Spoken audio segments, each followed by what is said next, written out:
Canisius. My name is Nicholas Iacono, part of the class of 2015, and this is another segment of the Canisius Alumni Series. I'm here today with Coach Rich Robbins, and who is today with me.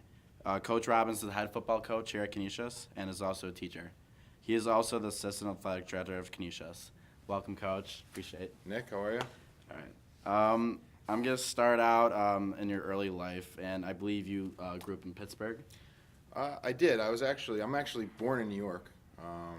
Grew up my first few years in Clifton Park, which is north of Albany, New York. Mm-hmm. That's where I was born, actually. And job change for my family moved us to Pittsburgh, kind of right between elementary and middle school. So from about 6th, 7th grade on, I lived in Pittsburgh. Okay. Can you explain like your early life there at all? Sure. Like how it was? I have one sibling. My folks were in the restaurant business. When we moved to Pittsburgh, it was a big adjustment. Even in New York, at Shenendahowa is the school district I grew up in. They had a pretty good, athletic program. But when you move down to Pittsburgh, football's a whole different animal. So it took me a little while to adjust to that and get going. But for a kid who loves football, growing up from that point on in Pittsburgh was a blessing because it's a big deal down there, definitely. So. Going with football, have you played football since you were a little kid, and what do you like about it? Started when I was, I think, 7, 8 years old, and played my whole life, and it was just it was great growing up to be part of that, just because it starts like your teammates. You're getting to do something fun with your friends and play a game that you love, and it really became something for me that was just a good release. When you're playing football and you're out there having fun with your friends, you're not really thinking about anything else that's going on in your life or any of the other stresses. So it was always just something I enjoyed because it was an escape, and it was just something I enjoyed doing so much. How did you become involved in coaching, and what do you enjoy about being a coach? Well, I actually got involved. The first place I ever coached was here at Canisius.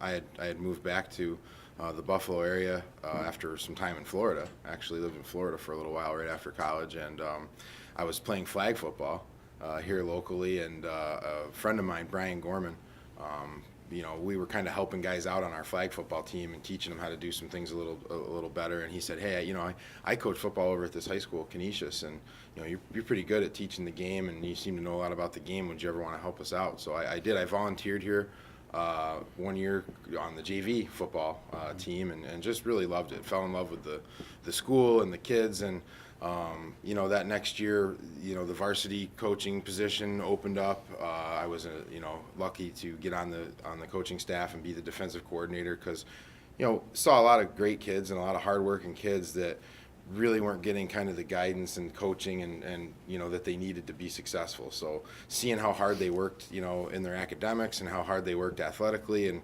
really wanting to be good, but just not having the tools to do that really made me want to be here and coach, full time. Absolutely. Going to your coaching staff, how special is your coaching staff to you, and in what ways does the staff pave the way to your success as your team? Oh, sure. As you would say as a football player yourself, the guys in the locker room are your brothers. Mm-hmm. It's your football family. Well, that's the same way I feel about the assistant coaches. The great thing about being the head coach is I was finally able to surround myself with all the people that I wanted, in the positions that I wanted them to be in, and I think we have a great group of guys. It's a diverse group of guys. It's a lot of different personalities and attitudes and a wide range of ages and backgrounds. And I think that's really important because, our team is very diverse, a lot of different kinds of kids. And I think you'd agree there's a coach that everybody on the team probably feels comfortable going to or talking to. And I think that's important. So, yeah, those guys are my brothers. They're my family. They come over to the house, and, outside of here we spend a lot of, time together, and we, watch each other's kids and even vacation with each other. And they're some of my best friends. And, going through the things that you go through, as a coaching staff or as a team, it just, brings you tighter and tighter every year. So now we've been lucky to have the same group together, too, for a lot of years, which is very important. Because now these guys know their jobs, they know what they're supposed to do, and we'll kind of hit the ground running again this year with an experienced staff. So that's great. Going back to the 2014 season, how special was the season to you personally compared to other seasons with Canisius football? It was an amazing year for so many reasons. Obviously 2 years ago was the first time we were undefeated in like 36 years, and that was a special group, and what we accomplished that year was amazing. But nobody expected it. Nobody sees you coming. So to be as successful as we've been the last couple of years, and then to be able to do it again this year with everybody gunning for you and the target on your back. And it was said by the media, not us this year, that we played the toughest schedule in the history of New York State, playing 3 different teams from Ohio, Aquinas, even the teams within our own league, and then finishing with Stepanak, which was a highly rated program this year too. So to play that schedule, and to go undefeated, I thought was amazing. It's just an amazing group of guys that worked really hard. Last year we lost a couple games, and that didn't sit well with the coaching staff or with the players, and we made a commitment to each other to make sure that didn't happen this year. And 12 weeks later we were standing there holding the trophy. So it's always challenging to do that, but to do it against the schedule, we did it. With everybody gunning for us, and obviously some of the other things, challenges that you deal with during the season, which were a lot, this year in some different ways. So to accomplish that with everything, all things considered, I thought was really, really amazing. Yep, I agree 100%. Have you ever been a part of a team with this much talent, like the 2014 Crusaders? Not as a coach. I've been here almost a decade now, and it was absolutely the most talented, group that we've ever had from top to bottom.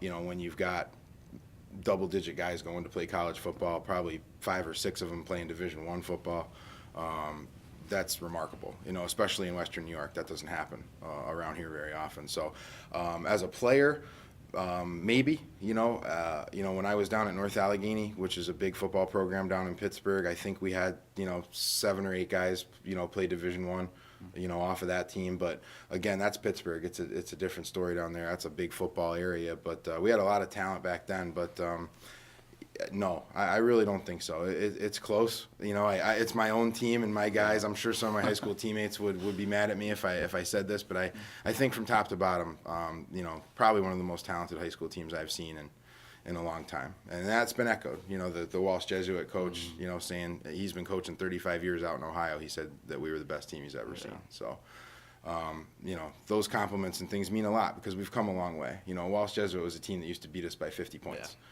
Your older brothers, played for us when we were just starting to build this thing. And I remember one home game in particular was 58-0.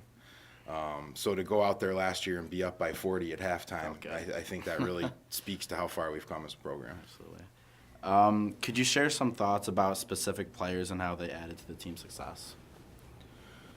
Boy. Yeah, it's tough. I mean, you just said it's the most talented team ever. It's hard to single any one guy out, and I think that's what made us so good and what made us so special is we had so much talent, but everybody was also unselfish. Everybody was willing to maybe not be the guy that scores the touchdown or makes the big play as long as the team was doing well and having success. I think that was what was most important to everybody. But, guys like T.J. Wheatley, who's a Division I football player, his impact on both sides of the ball. Mitch Thomas moving to running back, this year and having the year that he had. I don't think anybody other than Mitch, probably expected that to play as well as he did.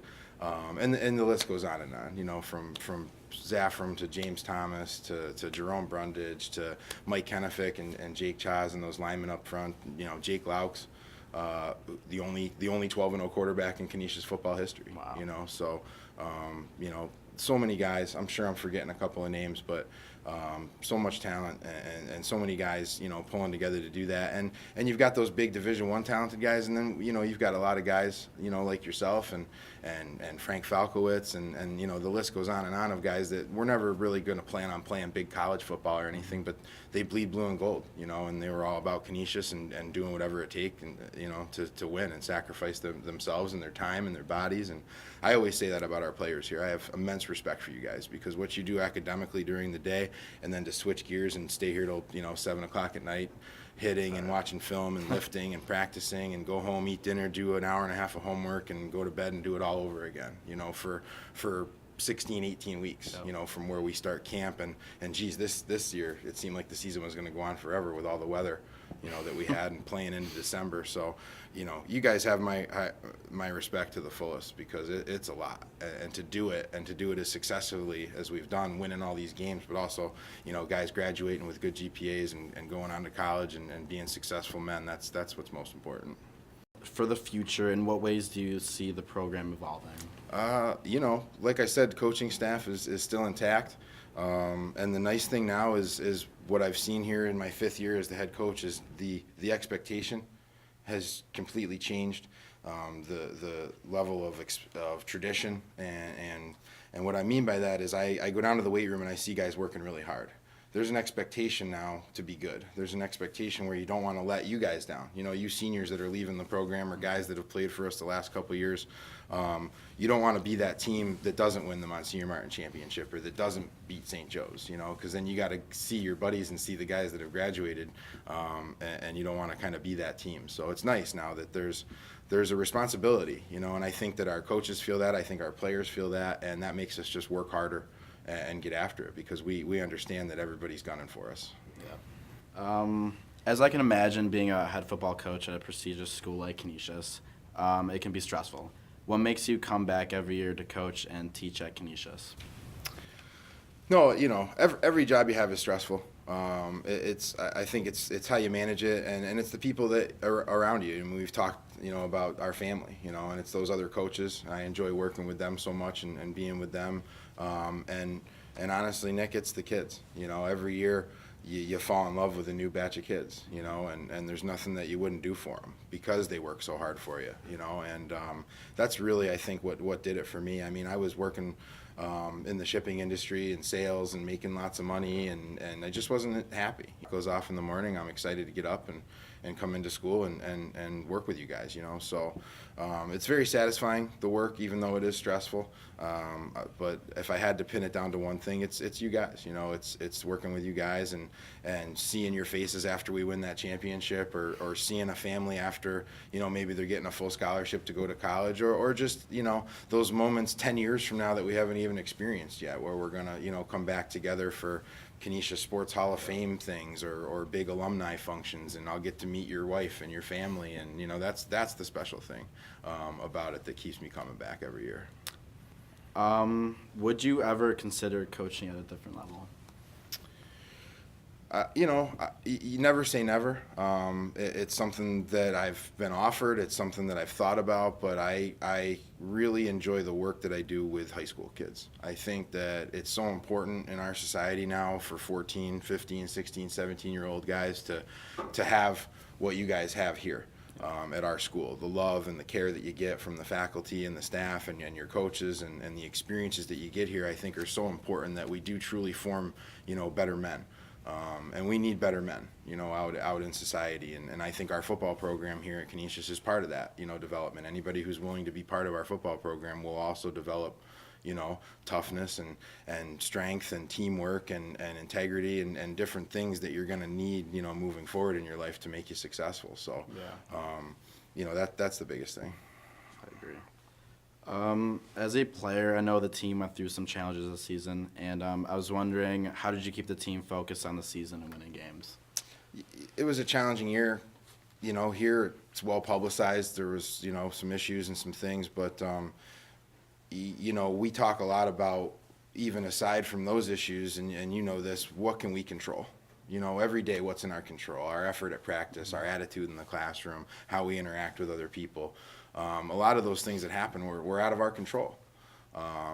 So to get caught up in it, I thought would have been a mistake, So I think we had a terrible practice that one day, with some things that were going on, and it was tough to get our focus, and we had a really good meeting after. And I think from that point forward, we didn't really miss a beat. We focused on it, and we understood how much time we had spent, and how much time we'd invested in a goal, and we wanted to realize those goals and finish it. So I think the biggest thing was really just keeping you guys focused on the job at hand and the game plan and the practice and the opponent and focusing on football and just focusing on each other instead of all the kind of stuff that was going on, in the outside world. So by doing that, I think, it gave other guys chances to step in. and play and make more plays and do more things. And at the end of the day, all of our goals were still intact, and we were still able to win. So a championship. So that was the biggest thing, I think, was just all of us committing to just block all the outside stuff out and focus on each other, focus on our hard work and everything we had done, and making sure we finished the job. Was there a favorite moment in the 2014 season you had? Like, it could be a funny thing at practice or something. Oh, geez. You geez. remember? There's so many, and there's so many funny stories, and that's the best part about it, the interactions that you have with everybody every day. We have so many characters on our team and different, things that happen. But, I would say a favorite moment, we've talked about how stressful it is, as the head coach, because you're responsible for everything, and you're in the middle of this undefeated season, and you've got all the alumni and the parents and everybody's counting on you, and it gets very stressful. And the moment of relief, I would almost call it relief, and then it immediately turns to joy, is when you know that you've won the state championship. That moment where that kid threw the ball and Jerome Brundage was able to make an interception, and as he's running down the sidelines, and I know that pretty much the game's done at that point, and the hugs start, and the coaches and everybody's for that 30 minutes there, from there to when all the interviews end and you kind of are left by yourself on the field to just kind of sit there and reflect for a minute. That's got to be it, because it's the culmination of so much hard work and so much that goes into it. And there's only couple teams in the country every year that can say they're a state champion. So to do that and to do it the way that we did it is something that'll last forever, So that would definitely be my favorite point in the season. All right, that's all we have for today, and that's another segment of the Canisius Alumni Series. Thank you, Coach Rich Robbins, for No problem. Yeah.